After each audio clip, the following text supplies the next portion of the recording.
Bonjour, dans cette partie du tuto, je vais vous montrer comment vous devez remplir vos anamnèses. Nous allons nous rendre dans un dossier patient au hasard. Je prends patient test 2, je clique sur son nom. Là, à cet endroit, la deuxième icône répertorie toute l'anamnèse de votre patient. On clique sur l'anamnèse. Là, vous indiquerez la date de prise en charge, date de fin de prise en charge qui sert également, de date pour faire basculer votre patient d'actif à inactif. À cet endroit-ci, vous mettrez tout un petit texte, si vous désirez, du motif de la prise en charge. Ici, vous aurez le groupe sanguin. Tous les groupes sanguins ont été répertoriés avec les résus. À cet endroit, vous indiquerez les pathologies. Je vous montre.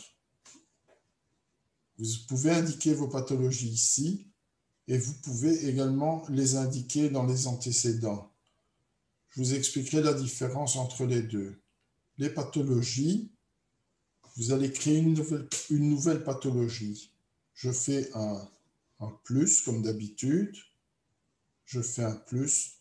Et là, vous pouvez taper ce que vous voulez.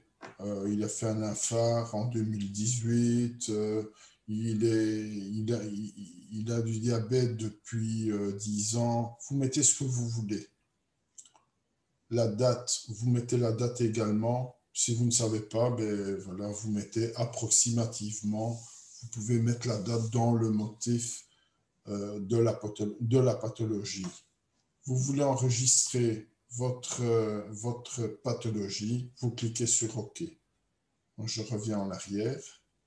Ça, c'est tout simple. Vous mettez ce que vous voulez. Dans les allergies, vous avez des allergies. Je clique sur le petit plus ici. Là, vous aurez déjà les allergies qui ont été sélectionnées. Vous voulez en rajouter une. Voilà, il est allergique à l'iode. Vous cliquez sur iode et vous faites OK. Il vient rajouter iode ici. On retourne dans la liste des allergies. Je fais plus. Je veux rajouter une allergie. Je fais un plus en dessous, en bas. Je clique avec mon doigt juste en dessous de saisie manuelle et je tape allergie plus. OK? Voilà. J'ai terminé ça. Je fais OK. Votre allergie, elle va arriver ici et d'office, elle sera cochée. Je fais OK. Allergie plus et a été prise en compte. C'est terminé. Je sors. Ben voilà. Par exemple, lorsque vous sortez et que vous n'avez pas validé un encodage, il vous demande est-ce qu'il doit quitter sans enregistrer les modifications ou faut-il quitter, vous vous êtes trompé, vous ne voulez pas enregistrer, eh bien, vous quittez sans enregistrer les modifications. Moi, je vais dire oui. Voilà. Et il ne prend pas compte des nouveautés que vous avez mises dans vos allergies. Les antécédents. On a répertorié les antécédents médicaux, chirurgicaux, familiaux et psychiatriques.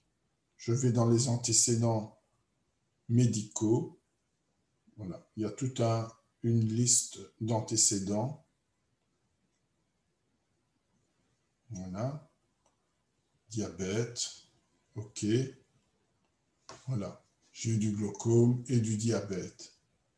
Là, dans cette partie d'antécédents, on ne sait pas mettre d'année, on sait simplement que le patient, en antécédent médical, il fait du diabète et du glaucome. Sans précision, on ne sait pas mettre de notes supplémentaires.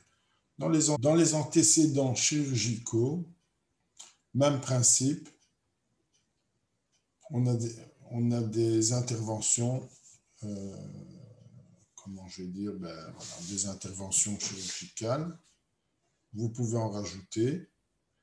Antécédents familiaux, pareil. C'est toujours le même principe. Et alors, nous avons les antécédents psychiatriques. Je quitte sans enregistrer. Au niveau des hospitalisations, si vous avez un patient qui est hospitalisé, vous rajoutez avec une hospitalisation avec le plus. Vous mettez la date de début d'hospitalisation et la date de fin d'hospitalisation. Vous avez la possibilité de mettre l'hôpital où il est hospitalisé.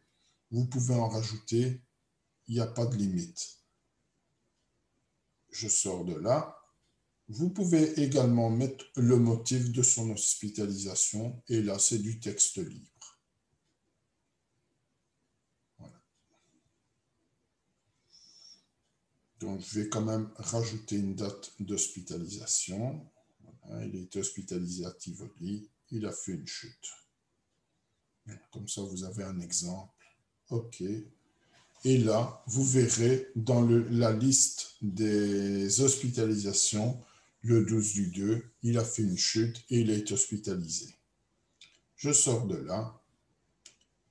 Vous avez terminé au niveau de l'anamnèse du patient.